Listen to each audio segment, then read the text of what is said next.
Hey, Sharp Girl Photo Challengers, welcome to week number 6. Challenge number 6. Thank you so very much for being involved in the photo challenge so far. I really appreciate it, and also help spread the word by sharing this video with some of your other friends on the Facebooks, on the Google Plus, and on the Twitters. If you got friends who specifically have cameras and they're afraid to shoot in manual, or they don't get out enough to shoot, they're constantly saying, "Oh, I wish I took more shots. I wish I had more things to shoot." This is exactly what it's for. Add them to the group, get them in on the challenge, so that they're forced to get out the doors. They got a kick in the pants to get them out and take up the challenge. Get some specific shots for each week. They can join in on the challenge at any point in time. You don't need to start at one, so they can jump in on this very one if they want to. They can go back and learn from the past video critiques, so they can always check out the playlist over on the YouTube channel. But yeah, try to get more people in on the challenge. Let's make, the more the merrier. Let's add some more people to our lovely, lovely group here. But as for this week's challenge, well, this week we have rounded out the exposure triangle. So by now, we've gone through with the last 3 challenges. We looked at the effects of aperture, so setting your aperture all the way up, all the way closed, the effects of bringing in more light, less light, the shallow depth of field that you get, and how to isolate your subject. That was challenge number 3. Challenge number 4, or challenge number 3 was isolation, where we used that technique. Challenge number 4 was focused on shutter speed, so choosing the right shutter speed for your specific shot. So if you're capturing action, pick a fast shutter speed. If you're shooting a night shot, you need more light to come in, or you're trying to go for more of a motion blur effect and trying to use that in your image, then go for a slow shutter speed. So the effects of doing both. And then we rounded off the exposure triangle with a final setting the ISO, and that for that challenge we got out just to pump the ISO up to see how that affects the image. So setting the ISO first at 6400 or our max, and then setting the aperture and shutter speed off of that. So which is not normally what we're supposed to do.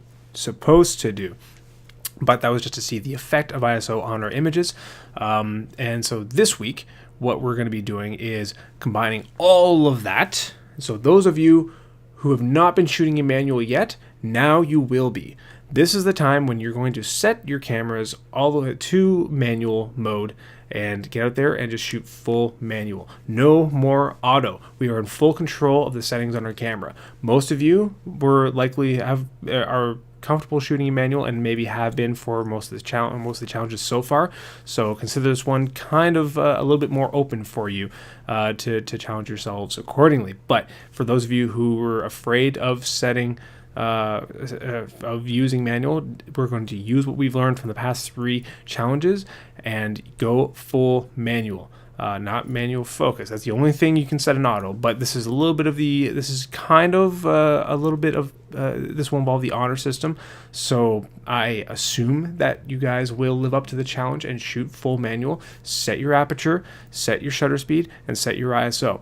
The way that we're going to add a little bit more to this, though, is when you approach a scene, what I want you to do is guess the settings.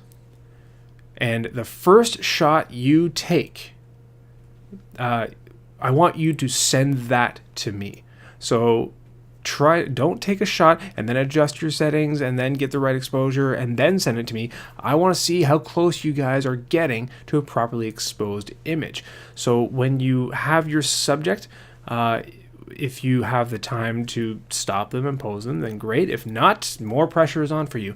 When you have your shot, you see your shot before you, think in your head, when am I going to set my aperture? When am I going to set my shutter speed, ISO, and then set it, and then take that shot. That will be the shot that you send in. And so you can do that up to 5 times and send me 5 different shots. But that's what I want to see. We want to get comfortable with guessing, with being able to gauge just by our eye what the settings are going to be. So that is the point of this. So hopefully you guys do live up to the challenge and you do just submit the one shot that you take as a test shot. Again, I just want to see what settings you guys come up with when you come across your scene. So that's it. That's the challenge for this week. Keep your camera on you and be sure to set it on full manual. Don't leave full manual this week. Unless you absolutely have to, but those aren't the shots that I want to see. I want to see full manual, guess the settings, lock them into your camera, take the shot, send that over to me, and have fun doing the challenge. Share this challenge with someone else. Be sure to post that you're involved in on this challenge. Post it on your Facebook wall. Get more people interested in on it. I would really love more people to be in on it. The more the merrier. If you got a person in particular who you want getting used to shooting full manual, and also just finding new shots, new assignments to shoot, to try shooting with, likewise, send them either a link to this video here, or even better, tell them to pop on over to the blog, sharpgoat.com blog. They can find all the updates for what's been going on, the results of the previous week's SharpGoat Photo Challenge, plus what's going on this week. And it has links for the YouTube video page where they can check out all the videos released so far, and also links to the photo galleries where you can see everybody's submitted shots, and they can comment on them and see what kind of shots have been submitted so far. So there you go. Thanks, guys, for being involved. We'll see you next time.